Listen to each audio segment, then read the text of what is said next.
Some years ago, when Lum Harris was managing the Houston Astros, he called time and strolled out to the mound to talk to his pitcher, Turk Farrell. Harris was in shock. "Get the hell out of here," snapped Farrell. "We're trying to pull the hidden ball trick." As reported by sports writer Jack Gallagher in the Houston Post. Turk Farrell would go on to play for 14 seasons in the major leagues.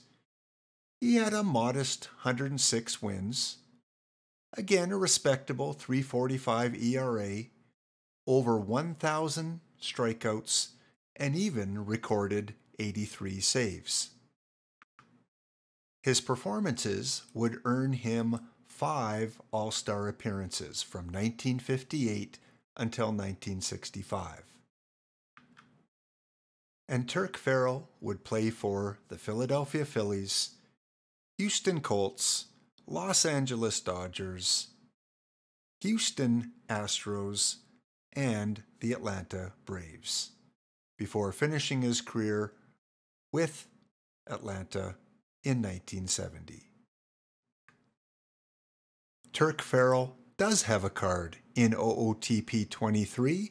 It is an 80 rated gold card from his 1963 season with Houston, where he put up a career-high 14 wins, a 3.02 ERA, and was one of the top players on the team. And yes, Turk Farrell is a starting pitcher for the Rocky Mountain Gladiators.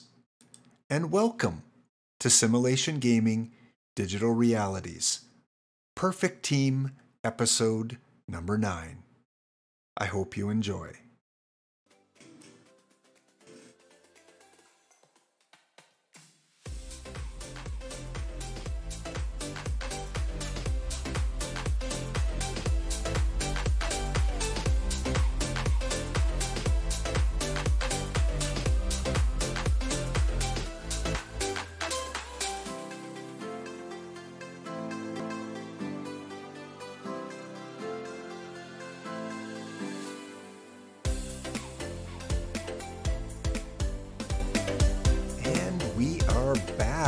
With episode 9 of Perfect Team. Well, as you can see, based on the standings, Rocky Mountain, bottom of the division, 99 losses. Disappointing, but at the same time expected. I knew that we wouldn't do too well because we just don't have the cards at this top tier. Remember, this is the highest league right now in Perfect Team. I went from entry pool to silver and didn't buy any cards, with real money, didn't buy any packs with real money. And as you can see in the playoffs, we didn't make it. So currently it is Sunday. Sunday is playoffs, and we are at the bottom of our division, relegated back down to bronze. So again, you can always check kind of the different tiers. If you go to the universe, you can see we're in silver. We're going to be going down to bronze. 4 teams get relegated. 16 teams move up. We're one of the 4 that move down. Just barely, but I'm okay with that. That's where we deserve to be. With our team, we don't deserve to be amongst the elite teams right now because we simply don't have the talent. Again, I do not purchase my cards with real money. I earn them through tournament and through acquiring perfect points by accomplishments. Taking a look at our team right there, you can kind of see our pitching, how our pitching did. Noah Syndergaard, Frank Larry, disappointing. Our top 2 guys did fairly well, but that live Syndergaard that we pulled, not too good. And Turk, who is the feature of our episode today, he was the MVP of our pitching staff. Above 500, you can get him on the auction mart card shop for just over 2,000 points. Might want to pick him up. He seems to perform fairly well against this higher level talent. So proud of you, Turk. Good job. Our bullpen, not as great. Again, pitching staff, our first two guys did well, but our number 3 and 4 guy, we might have to make some changes. And Mr. Syndergaard, you might not make the team, or definitely not as a starter. Our bullpen, again, we had some guys that did really well, just over a 3 ERA. Aaron Loop, you're not going to remain our closer. You just don't have the talent. Sorry. And sorting by WAR, again, we can see that Turk Farrell by far was our highest WAR player. All right, let's take a look at our hitters. Rank it by WAR. And yes, once again, the face of the franchise, Mr. Mel Ott, led the team, at least the hitting team, with the highest WAR. 208 average is not the best. I would have hoped for more. But when we look at his BABIP and we look at his contact, it kind of makes sense why he would have a low average. Still disappointing. Would have expected more out of him. If we look at his real life stats, we see that he did hit for a high average most of his years as a real life player. So I'm going to make the excuse that he's up against these high level pitchers, and therefore his average is going to be a little bit lower. I think he will perform a lot better in bronze next week, because 208, yeah, you had the home runs, you had the walks, you had the high WAR, but was hoping for a little bit more in terms of his average. See all the other players that we had there, how they did. Again, some strong performances from a few of the players. Some guys that we brought in later. Mel Ott, of course, our top face of the franchise player. I love you, Mel. I love you. You're going to stay a gladiator for a long time. And we have some of these other players as well. And we'll have to see what kind of moves that we want to make. Bronze, Bill Mueller did very well. Ty Cobb did very well. So there are some of these hidden gems in the bronze level that you might want to have on your team. Unless you have all diamond and perfects, then of course you don't need those bronze guys. All right, there you have it. That is the season-ending stats for our Gladiators. Again, we'll have to see who sticks on the team. Again, in the playoffs, you see kind of the top teams there. Indianapolis facing off against the Madrigals. I guess that's how you pronounce that. So those are the top 2 teams vying for the first ever Silver League trophy. First trophies of OOTP 23. And that series is tied 1-1. If we take a look at their records, fairly even records. So evenly matched up. And let's see if we can look at their cards. Where are they here? Where are the Madrigals? Not in alphabetical order. Come on. They should be here somewhere. What am I missing? Where are they? See Indianapolis, but I want to find that other team first of all. Family Madrigals. Got to be here somewhere. Okay. Of course, I wasn't looking for that capital T. Look at that, guys. Look at those perfects. Look at those diamonds. We can't compete against that. This is a player that either got really lucky in his pack openings or bought with cash a lot of players. And Indianapolis, not as stacked, but still much better than our Gladiators. Hard to compete at these high levels. Again, I don't buy with money. Every once in a while I might throw in $5 or $10, but I like to earn mine through tournament play. We did not have any players on the top rankings there. No pitchers, no hitters. And in the team stats, let's go down to the team stats here. Well, yeah, no one there as well. No Rocky Mountain Gladiators amongst the league leaders. But of course, we were a bottom level team. We're not going to have a lot of guys highly ranked. Here are Let's Rank by combined leagues. Feel free to pause the video. Take a look at who the elite players were this year. Again, some of the guys you might want to find for your team because it seems like they were able to handle Silver League really well. Let's take a look at the pitching leaders. Again, yeah, Red Ames, top pitcher in terms of WAR. Cool, I'd like to have myself a Red Ames. He handled the league really well. And there you have it. Those are the league leaders as of Sunday, playoff day. Good luck if you're still in your tournament. I guess it's over by the time you're watching this.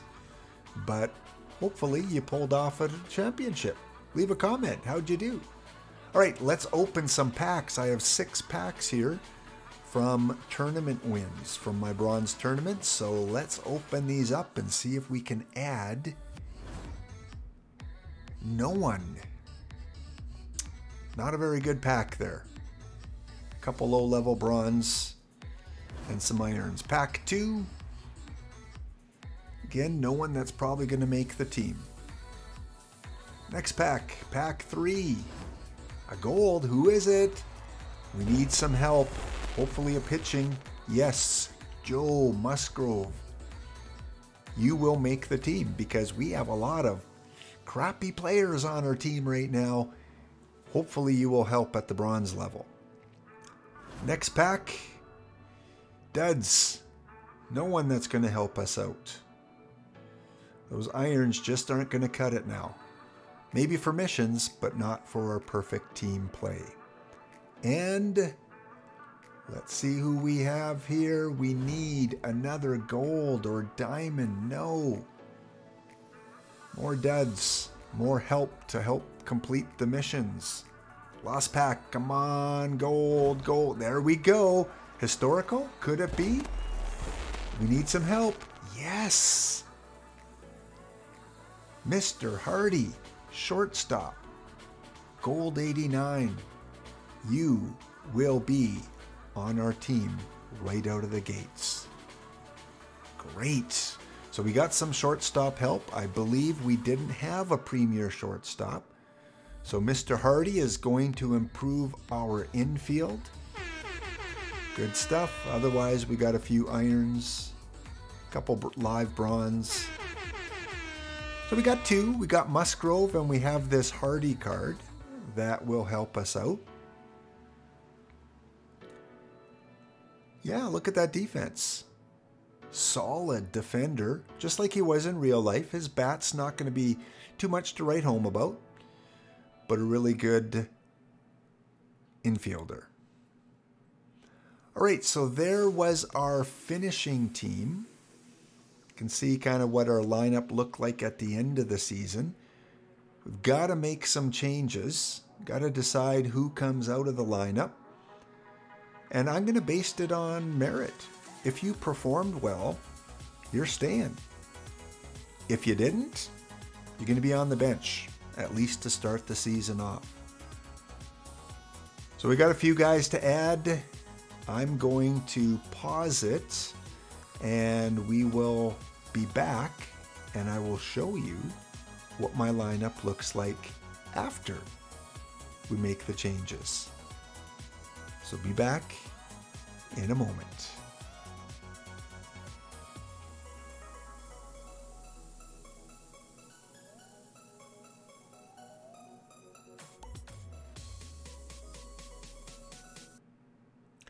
All right, here we go. We have made a few changes to our lineup. We added a couple pitchers. We added, I believe, 3 bench players. You can see I moved Noah Syndergaard to the long relief emergency starting role. I brought back Mr. Sewell, who had a poor start last year. I put in Joe Musgrove as my number 3 guy, moved Frank Larry down to the number 4 spot. And again, in the bullpen, a couple changes as well. Oh yes, Frank Larry. Beautiful card, but you gotta play better, Frank. Especially after I spotlighted you in episode 7. If you haven't seen that, go back, check it out.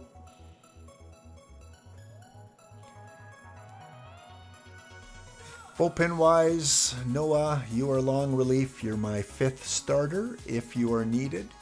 Don't need you at the top 4 guys right now. I put my best 2 ERA guys. Here's where I reward players. So my best 2 ERA pitchers from last season, they're going to go in that high pressured stopper, closer kind of role, and we'll see how they do. So they're not the best rated guys, but they had the best stats last year. And you see where kind of I placed these other guys as well. Hitting wise, made a few changes. Eddie Collins, you stay in. Mal Ott, of course, you're staying in, but I brought in Frank Mantilla, a really good bronze card. Go get him if you don't have him yet. He is a stud at the lower levels. Very high power. And of course, we brought in the shortstop Hardy. And the guys that I took out of the lineup, you can see who I dropped down. I didn't really want to take my iron guy out, but I felt bad because he did so well, a 270 average. But that iron level, I think we have someone better now with JJ Hardy. I can't really keep him in once we opened up Hardy. And of course, I dropped down Christian Vasquez and gave Sean Murphy another opportunity to prove himself in the next season. Lineup wise, there you see how I adjusted the lineup. I kind of put my higher contact guys at the top of the lineup. My power guys I like to have in kind of the 3, 4, 5 roles. So there's the lefty lineup. And the righty lineup, similar thing. I went by contact first of all, towards the top of the lineup, and then looked at the power for the middle part of the lineup. So we'll see. We'll roll with that. Again, I think we're going to hit at least 500 in bronze. I think we have the players. We've got a few diamonds now. We've got a few golds. So we should perform at least a 500 level. Again, you see my number 2, number 1. Similar to last season's lineup. And I just go by AI to fill in the rest of the depth chart. The depth chart. And strategy, I'm not going to change too much. Because again, we didn't pick up too many players. If I look at the speed, we can't really steal a lot of bases. We have really poor speed.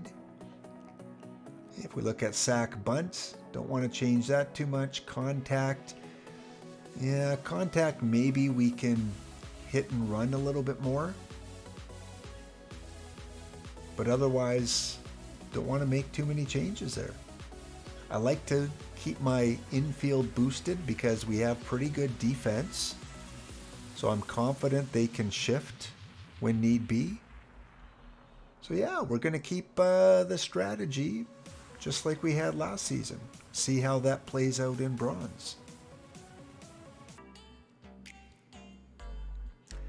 The last thing I want to go through, and if you're new to the game, every Sunday is adjustment day, where you can adjust your ballpark factors. And you should do this. It does make a difference. Where you can go and evaluate your lineup who are your best hitters? Who are your best power guys? Are they lefties? Are they righties? And once you've evaluated those, you notice I have a lot of right-handed hitters. Then you go back to the ballpark and manipulate your numbers a little bit. What will work best for you? Do you have a lot of gap players where you can increase the doubles and triples? Do you have a lot of righty power where you can increase that? Do you have lefty power? I've got more righty power, so I'm going to increase my righty home runs. Mel Ott's my big left power guy, so I don't want to drop that too much. I'm going to keep it at the default of 1, which is kind of the baseline. You can change your ballpark name, you can change the capacity. That doesn't make a difference though in your gameplay. So those can stay the same. But again, you really want to evaluate your players and see, especially with the contact, especially with your pitchers. I got 4 starters that are right-handed, and most of my bullpen is right-handed. So therefore, I want to modify how they do against my right-handed pitching. So I can go in and I can alter that a little bit. I want my right-handers, when they're at home, to do better. So whatever ratings they have, their control, their movement, their stuff, is going to get a boost by lowering the average that my opponents are going to get, which is also going to affect my team. So it's a give and take. So if I look at, again, gap power, I can go back and say, okay, I don't want as many doubles. And I don't want as many triples as well, because it doesn't benefit my team. I have a low speed team. So let's prevent doubles, let's prevent triples until I get quicker guys with more gap power. So something you should always do is go in, look at your team, play around with the settings. Notice that some of them have to be between 1.1 and 0.9. So if I try and change it under 0.9, it just goes back to whatever the lowest was. So 0.9. Other ones like the doubles and the triples, you can change that under 0.9. Really important, guys. It could make the difference from making the playoffs, from winning a championship. Go through, adjust based on the cards you have. And you can't change it once the season starts. So you have a small window from the time you're out of the playoffs on Sunday until late Sunday night when they realign the league. So you've got probably about 12 hours to make this change.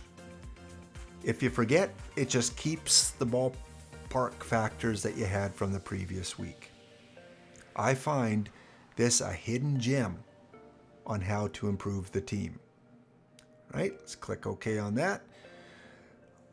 Now, because I have a lot of power hitters and I want more home runs, I've programmed it to give me more home runs. I'm going to even change the size of the walls. I'm going to bring that down. And hopefully that will give me even a few more home runs. So this season, I am really banking on a home run team. And any new cards I get, I want power.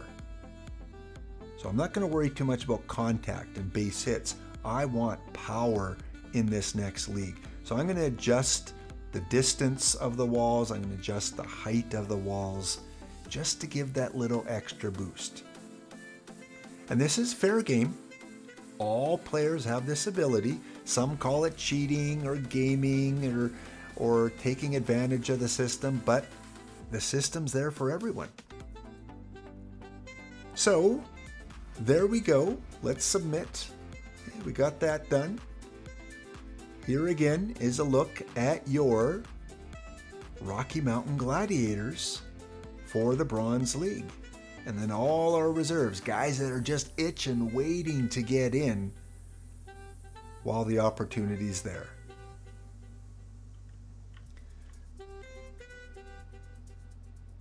Yes, 500 or greater. That's what I'm hoping for. Leave a comment, guys. How did you do? Let's look at the updated playoffs here. Indianapolis has a 2-1 lead. Let me know how you did. What league are you in? What league are you moving to? Are you staying in the same league?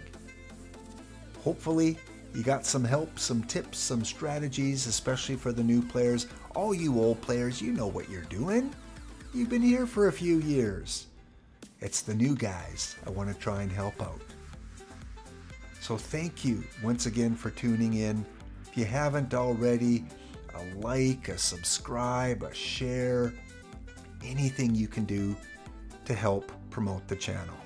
I thank you. It's a great day for baseball. Can't wait for the next season. Go Gladiators, go Mel Ott, and thank you, Turk Farrell, for being the feature of today's episode.